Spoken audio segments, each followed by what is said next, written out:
scandal of the royals never truly goes away. And what I always find fascinating is when you dig a little bit deeper into the royal past, you really do find out exactly how things went right and more importantly wrong. And one of the things I do believe about this, right, chums, is when we look at the history now, and sadly we might all not be here, right, obviously, in about 100 years' time, we will look at the scandals of, say, the former Duke of York, Prince Andrew, Harry and Meghan, and it will be the same. People will go through exactly some of the stories I've recently shared, say like Lady Edwina Mountbatten or Louis Mountbatten, whatever, and everything you think, oh right, you know, because when we look at centuries ago with Queen Elizabeth and Sir Walter Raleigh and things like that, people go, oh right, did that go on? It did. Well, this went on, and this is where I find this fascinating, because what it just shows really, in my opinion, is how ill-advised certain senior members of royalty are, because when you think about it, they're always basically trying to be independent and free, as of course Meghan and Harry tried to be by becoming self-sufficient. Then it didn't work.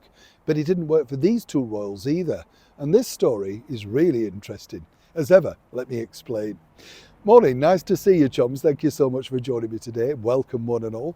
You know, as I say, it's funny when you sort of talk to people, and I've been so lucky to talk to many different people over the years, many people with access to some of the biggest names, and they are the biggest names themselves as well. And you go away thinking, oh, right, so they did that. We never think, and I don't know if you agree with me on this, but when you look at the old pictures, particularly of old movie stars and stuff, they just look beautiful. No blemishes, beautiful clear eyes, and we never thought about picture colouring and contouring and anything like that. We now call it retouching and Photoshop, but they all did it. And there lies your problem. They were selling an image that was very, very much controlled. Tony Curtis, a good friend of mine, a Hollywood star from, of course, the 50s in big movies, but probably most famous for the likes of Houdini, the Boston Strangler, and of course Some Like It Hot with Jack Lemmon and Marilyn Monroe. He told me many, many, many wonderful stories all on tape. Well, we had, you know, cocktails and drinks at the Dorchester and wonderful places. It was always a delight to sit with Tony because he didn't care. You know, he got to that age where he just wanted to tell you what his life was like. One of the things that his life was like was starring in a movie. I say starring, but he was thrilled to appear in a movie alongside the international sex symbol that was Mae West. And what was interesting, as he pointed out, you know, he really only took the part because it was a lot of fun and he could genuinely say that he'd appeared opposite a legend. I mean, obviously Marilyn Monroe is a legend, but you know, in his eyes, he said Mae West was just the pinnacle.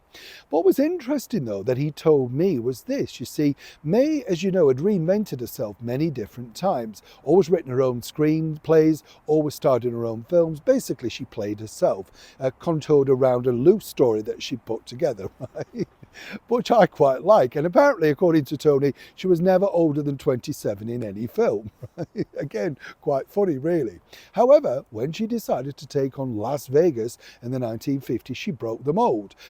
And this was because she surrounded herself with all the wonderful people of muscle men, former Mr. Universes, etc. And the idea really was that this would bring in an audience seeing bare flesh, not Mae's, but theirs. It worked a treat, and consequently, she broke box office records. In today's money, she would have been picking up somewhere along the lines of about £25,000 a week. Imagine that in the 1950s. But she always knew the marketing, right? And this is where the Duke of Windsor came in. She was very much a fan of the British monarchy, you know, absolutely thought they were brilliant and loved a cut glass British accent, was enamoured with Cary Grant, even though he was a Bristolian, right? But of course he had a wonderful accent and looked good, as she pointed out. When she first met Cary Grant, she said, I don't care if he can speak, he looks good, we'll have him. That was the thing, right? So consequently, what she wanted to do, and this came directly from Tony Curtis, was that she wanted the Duke of Windsor to introduce her on the stage just once for the opening night of her Las Vegas cabaret show. And there was a big fee on offer, not paid by me, I might point out, but paid by the hotel. You see how this works. And everybody thought this was a good idea. Came back, yes, the Duke of Windsor may consider it. Remember, at this point, he'd been doing things like Interview with Life magazine, Person to Person with Edward R. Murrow. You get the picture. They were open for money now, right? But He wanted to have and involve Wallis Simpson. You see the problem coming back, right? Again and again. Mae West did not want any association with Wallis Simpson. There's only one female in the whole lineup in Mae's life, and it is Mae. Very tactfully, it was said, well, no, it would just have to be the Duke of Windsor. He then declined.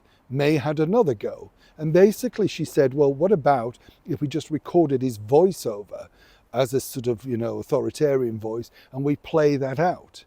And again, the message back was, well, the Duke, very, very flattered, because huge Mae West fan, thought she was terrific, but is there some way at all that Wallis could be included? And so the whole deal, which in today's money would be, just for recording a voiceover, around about £5,000, right, was just frittered away because the Duke of Windsor would not do anything without Wallis by his side. She was more than happy. I think she thought, great, bring the money in. But apparently he wouldn't do it. This completely perplexed Mae.